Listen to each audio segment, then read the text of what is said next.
Hello, my name is Heather. You are very welcome to my channel. Currently, I am fighting cancer and not quite in the middle of my chemotherapy treatments. Usually, this channel is for my friends and family to keep up with my news. However, I stumbled upon, quite by accident, a tip for dealing with extremely dry chemo skin, and I thought I'd share it with you. So I'll give you the short version, the abstract, if you will, so you can go on to another video. I'm using Albolene, which is a cleanser. I'm using it as a moisturizer. If you'd like to find out why, stick around and I'll tell you. Okay, so for those of you that don't know, when you're in chemo, one of the drugs that you take kills all of your fast-growing cells. We want it to kill the cancer, but it also kills all the different types of cells in your body that are fast-growing. Hair follicles, so that's why you end up bald. Skin is a fast-growing cell, so you get really, really dry skin and it becomes damaged very, very easily. For example, I was getting raw, open, bleeding sores from my undergarments, and I was wearing sleeping bras and whatnot, and I was getting open sores from it. So this is how damaged your skin becomes. Your mucous membranes also are fast-growing cells, so you have all kinds of digestive problems. Everything from not being able to taste anything to chronic stomach pains and nausea. Okay, the list goes on. But today I wanted to talk about the skin being so dry. So what dermatologists will advise for anybody, but especially for a chemo patient, because what happens, your skin gets dry, it gets cracked, aside from the fact that it's uncomfortable and unsightly, it's uncomfortable, you end up having open sores. Well, in the meantime, you're immunocompromised, and you really shouldn't have any other,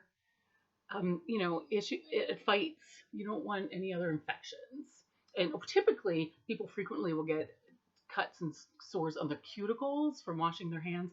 And I'm recording this January 11th of 2021, so we're in the middle of a COVID-19 crisis, and we need to be washing our hands all the time. In fact, if you're using hand sanitizer 2 times in a row, the third time should be a hand washing. And what the dermatologists are recommending to us chemo patients is to have your moisturizers at every single place that you would get your skin wet. So that would include washing the dishes, in the bathroom, and as well in the shower. And what they recommend is when your skin is still wet to put your moisturizer on, preferably petroleum jelly or petrolatum or Vaseline. Yes, it's gross.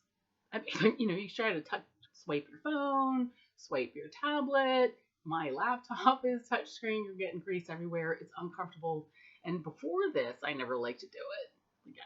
Even in the winter, when I was willing to wear socks to bed, I would sometimes, on occasion, use Vaseline on my feet in the dead of winter. Frankly, I never thought it worked very well, and I thought it was gross. And so I didn't enjoy it.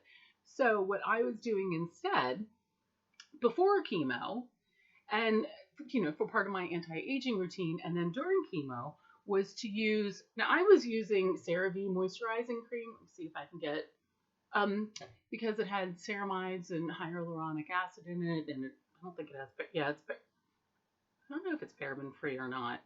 And that's what I was using before. But I've also used Cetaphil. I like Vanity cream. It doesn't have ceramides in it. It's very, very simple. But the ceramides don't bother me, so I was using CeraVe. I knew they bother my niece, so she uses Vanity cream. But you know what?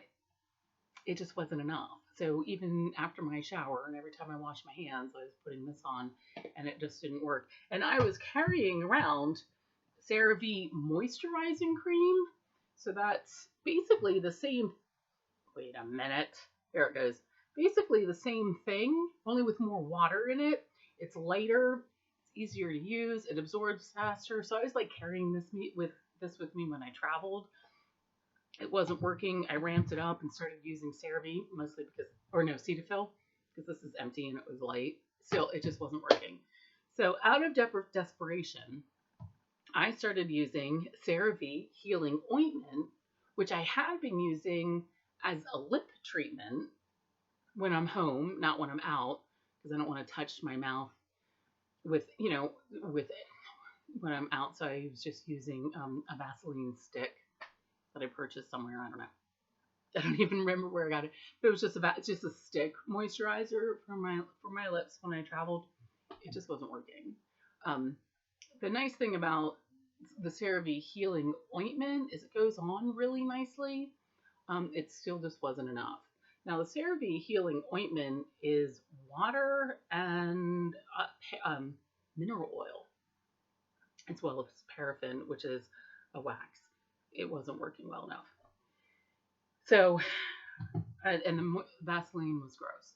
So one day I was trying to use an extremely gentle cleanser in the shower, and years ago I had purchased Albolene as the first stage of a double cleanse method. Well, it's so hard to get off. It was getting in my hair, and the directions say to wipe it off with a cotton ball. Don't do that. It'll scratch your skin, no matter who you are, for anti-aging and whatnot.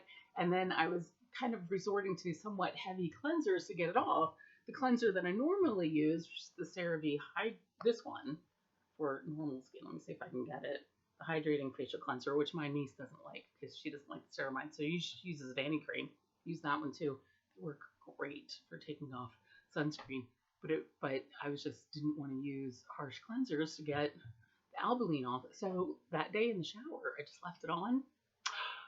The next morning, my skin was so smooth. So I read the ingredients, and the ingredients are mineral oil. You know what mineral oil is? It's like, natural unscented baby oil. It's fantastic for removing makeup. Petrolatum, which is Vaseline, and then paraffin, which is a hard wax. I don't know why they would put paraffin in a skin product, but what it does is it makes it kind of hard. Well, as opposed to Vaseline, if you were to stick your finger in Vaseline and it sinks right away. This is kind of hard.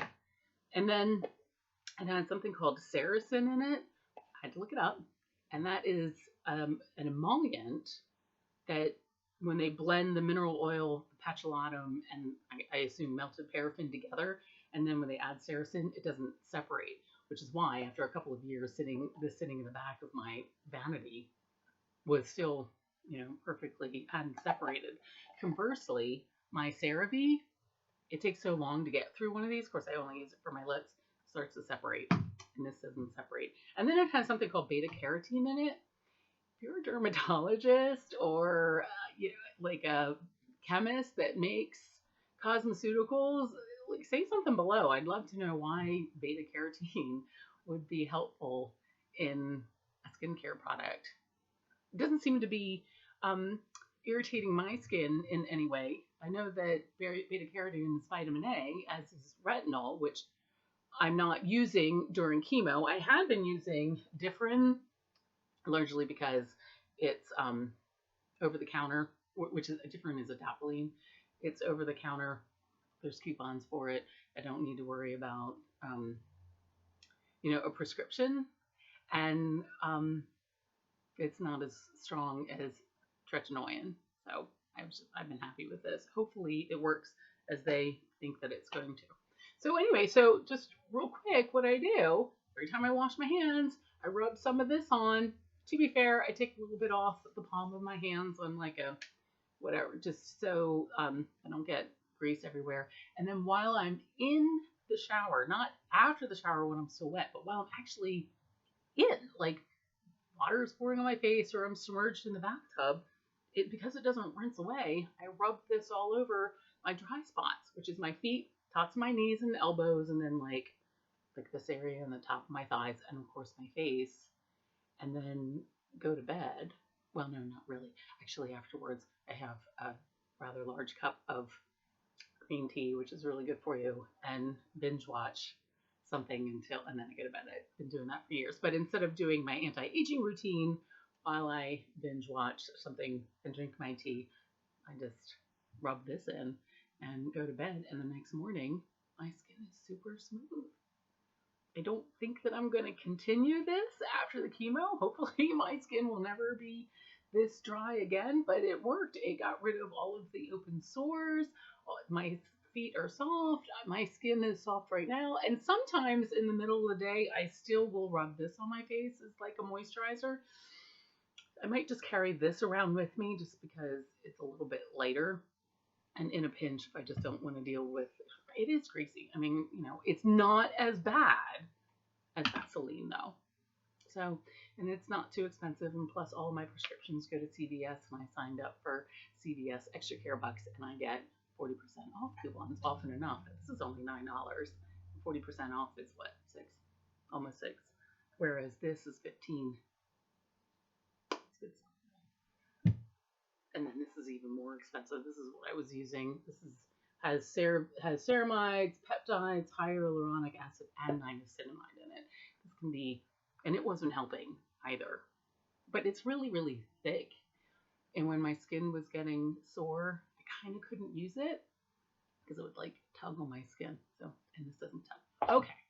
So I hope that anyone out there going through chemotherapy that's having a problem, give this a try. If you're a care provider or a medical professional, give it a try, see what you say. If for any reason you think that I should stop using it, please comment below. I'll take the video down. I'm easy that way. Okay, so it was nice meeting you all, and please stay healthy and positive attitude. I love you. Good luck. Thank you.